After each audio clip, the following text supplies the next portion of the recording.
All right, we're here with the wrap-up from the CE Winter Games. Beth, what were your thoughts? How do you feel it went this year? Well, you know what? The 2010 Winter Games here in continuing education was a complete surprise. There were heroes, there were moments of tears, there was excitement, exuberance, but there were also weather conditions that the Olympians couldn't compete with.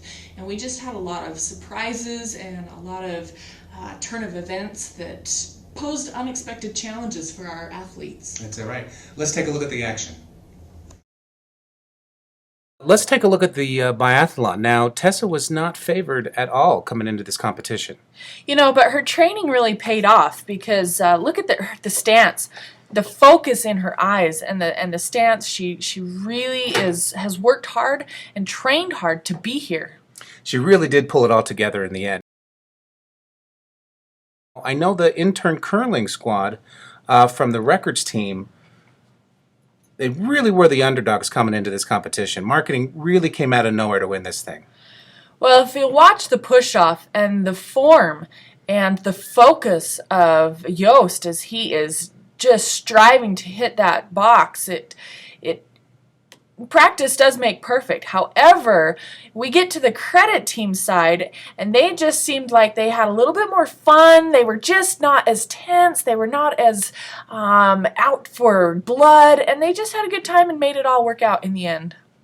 Now, I know Sarah's been preparing for quite a while for the skeleton run, but it just never really felt like it was coming together for her. Well, watch her form as she goes around these corners. She just doesn't keep her head down. Her body's all over the place. Her feet are dragging. She just struggled with the form this year. And here we have Yost with his gold medal run, and it looks like that new Space Age polymer bodysuit that he rolled out this year, it really gave him an edge. It did. You know, XYZ company who built that suit for him really put in some money for the upgraded technology. You'll watch his head, it's down, his arms are tucked in, his feet are off the ground. Ooh. He saves that barely as he goes around the corner. He just really keeps his form in check as he makes these runs. Here's the first transition to the next floor of the Hearst Center, and from everything I can tell, this is a seamless transition.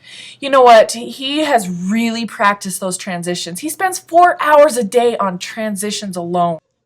The spectators were having a great time looking at good turnout this year. It was a lot of fun, yeah. Here he goes, pushing off on the next level of the Hearst Center track. The spectators are waiting for him to come. He's shooting down the track. Did you notice his feet were off the ground? Oh, a little drag there. That'll slow his time down.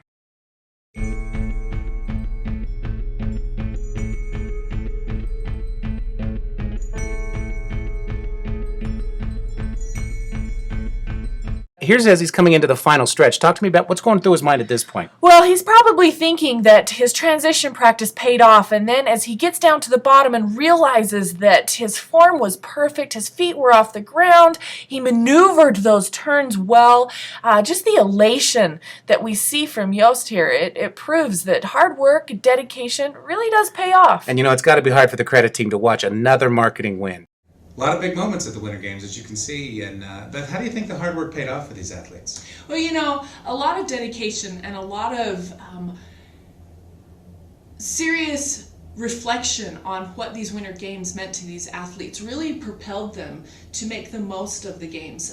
Even though the winter conditions, the weather conditions were harsh and brutal, they still stepped up to the challenge, and they were true Olympians. They really gave it all of their heart and their soul, and I think we saw the results right here on Weber State Channel Live.